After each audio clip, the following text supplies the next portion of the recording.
Hello everyone. अभी हम आज मार्केट की क्विक अपडेट एक लेंगे। जैसा कि हमने पिछले एक वीडियो में जो बात करी थी 2 दिन पहले के, जो हमने जो सेम सपोर्ट एरिया जो डिसाइड किया था, जो सारी चीज़ें हमने डिसाइड करी थी, वो सेम वही चार्ट है। तो आप सब देख सकते हैं जैसे कि ये एक साइडवे पैटर्न में बिटकॉइन अभी फंसा हुआ है, जो कि बेसिकली एक बुलिश पैटर्न है।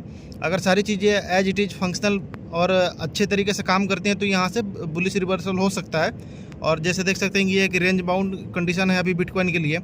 तो जैसे हमने कल एक परसों की वीडियो में जो हमने ये वीडियो बनाई थी मैंने, जो हमने उसमें देखा था, ये एक मेजर रेसिस्टेंस है, उसके बीच में एक ये हमने लोकल और छोटा रेसिस्टेंस देखा था, जो कि अपने और डिटेल और शॉर्ट टर्म के लिए जो एक बहुत ज़रूरी है।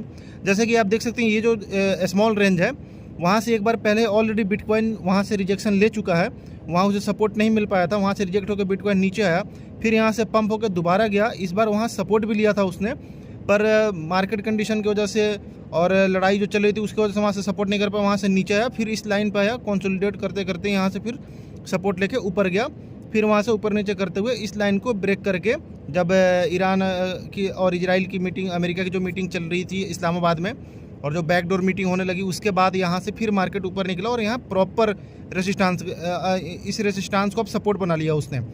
और ये एग्जैक्ट अभी जिस पॉइंट पे है, जहाँ भी ये कर्सर है, उसी पॉइंट पे मैंने वीडियो बनाई थी 2 दिन पहले, और सेम मैंने यही बताया था कि अगर इस सपोर्ट एरिया को अगर बिटकॉइन होल्ड करे रखता है तो यहाँ से पक्की बात है कि ऊपर की तरफ में पंप लेगा। और जैसे कि आप देख सकते हैं, आप साहब 2 दिन पहले मैंने इसी पॉइंट पे वीडियो बनाई थी जहाँ भी कर्सर है, और आज आप देखें तो यहाँ से एज इट इज़ बिल्कुल 4000 से $5000 का पंप आया बिटकॉइन में, यानी 6 से 7% का पंप है बिटकॉइन में। अब जैसे देखें तो आखिर ये पंप आया क्यों अभी आज सर्टेन एकदम इंस्टेंट तरीके से। तो जैसे हम देखें तो कल एक खबर आई, जैसे ईरान और इजराइल और अमेरिका की जो डील हुई थी, पर उस डील में लेबनान की डील नहीं हुई थी कि सीज फायर होगी लेबनान की भी, जो कि लेबनान ईरान के साइड से लड़ रहा था। तो इजराइल की लड़ाई लेबनान के साथ चल रही थी, जिसमें कि बेसिकली ईरान भी इन्वॉल्व था बैकडोर से।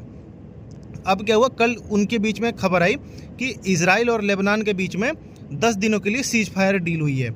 इसकी वजह से मार्केट में थोड़ी पॉजिटिविटी आई, थोड़ा कॉन्फिडेंस आया मार्केट में, और यहाँ मार्केट ने थोड़ा बहुत अप डाउन किया, ग्रीन दोबारा से रिटेस्ट किया, ग्रीन कैंडल्स बने यहाँ।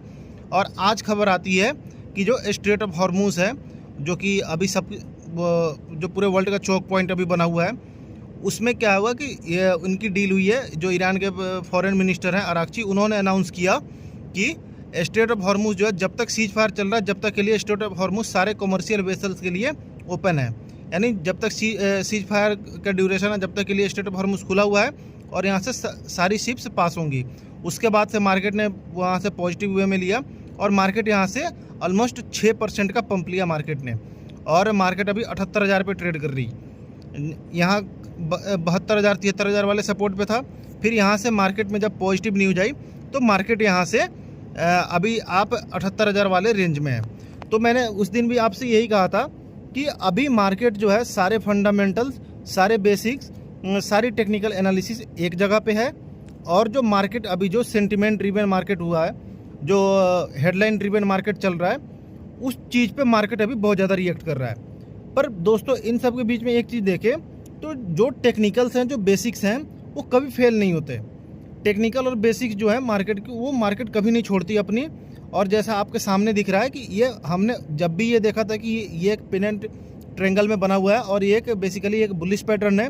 मार्केट इसी रेंज में इसी एक साइडवे कंडीशन में कंसोलिडेट कर रही थी, चाहे कितनी भी बुरी न्यूज आए, अच्छी न्यूज आए, यहाँ पे मार्केट कंसोलिडेट कर रही थी। और जैसे थोड़ी बहुत पॉजिटिव न्यूज मिली, अब मार्केट ने इसका एक मेजर रेसिस्टेंस बना हुआ था, ये जो 73,000 से 77,000 वाला रेंज है, मार्केट ने इसका ब्रेकआउट दे दिया है। अब देखते हैं दोस्तों, अगर सारी चीज़ें पॉजिटिव वे में चलती रहती तो मार्केट में भी यहाँ पे सपोर्ट ले, और सपोर्ट लेकर के यहाँ से फिर मार्केट 80,000 90,000 की तरफ में निकलेगी। अभी अब ये जो चार्ट है, हमने अभी बात करी बेसिक्स और फंडामेंटल्स की। बेसिक्स और फंडामेंटल्स हमेशा ही काम करती हैं। बेसिक्स और फंडामेंटल्स चाहे कोई भी कंडीशन हो, हर वक्त बेसिक और फंडामेंटल्स काम आते हैं। हाँ, न्यूज़ की वजह से पंप और डंप आती रहती हैं, पर कहीं ना कहीं उसके पीछे भी फंडामेंटल्स का ही सबसे बड़ा रोल होता है। बाकी अभी हम सबके लिए अच्छी न्यूज़ है। बाकी दोस्तों, जैसे कि हम देखें, अभी पिछले कई दिनों से मार्केट में जैसे कोई भी बुरी खबर आ रही है तो आप एक चीज़ नोटिस कर रहे होंगे कि मार्केट में कितनी भी बुरी खबर आए, अब मार्केट पहले की तरह बैडली रिएक्शन नहीं दे रहा। जैसे पहले अगर एक भी कोई बुरी खबर आती थी, छोटी सी भी कोई बुरी खबर आ गई, मार्केट सीधे 10%, 5% ऐसे डंप मारता था। लेकिन अभी इतनी भयंकर वाली लड़ाई चल रही है, चारों तरफ बंदी चल रही है, स्ट्रेट ऑफ हॉर्मुज बंद है, 20% वर्ल्ड ट्रेड का जो ऑयल सप्लाई है, गैस सप्लाई, वो हैम्पर्ड है। फिर भी इसके बावजूद भी मार्केट अगर डंप ले भी रही है तो 1 से 2% या मैक्स टू मैक्स 3 से 4% का डंप ले रही है मार्केट, और लेकिन उस चीज़ को रिकवर भी कर ले रही है मार्केट। अभी देखिए, एक जैसे कोई भी अभी कब बुरी खबर आ रही है तो मार्केट 1 से 2% का डंप ले रही है, लेकिन अभी जैसे देखिए 2 दिन पहले भी अच्छी खबर आई तो मार्केट ने फिर से 6 से 7% का पंप लिया। आज फिर से अच्छी खबर आई, आज फिर से मार्केट ने 6 से 7% का पंप लिया। तो दोस्तों, इससे ये पता चल रहा है कि मार्केट धीरे धीरे मैच्योर हो रहा है, मार्केट में धीरे धीरे स्टेबिलिटी आ रही है, इन्वेस्टर्स का ट्रस्ट आ रहा है, वो ट्रस्ट बिल्ड हो रहा है मार्केट में, और वो लिक्विडिटी कहीं ना कहीं रिटर्न हो रही है मार्केट में, जिस वजह से मार्केट जो है अब एक पॉजिटिव वे में रिएक्ट कर रहा है। क्योंकि दोस्तों, एक बात है ना, स्प्रिंग को जितना दबाएंगे, जब वो प्रेशर हटेगा वहाँ से तो वो उतने ही तेज़ी से बाउंड करेगा।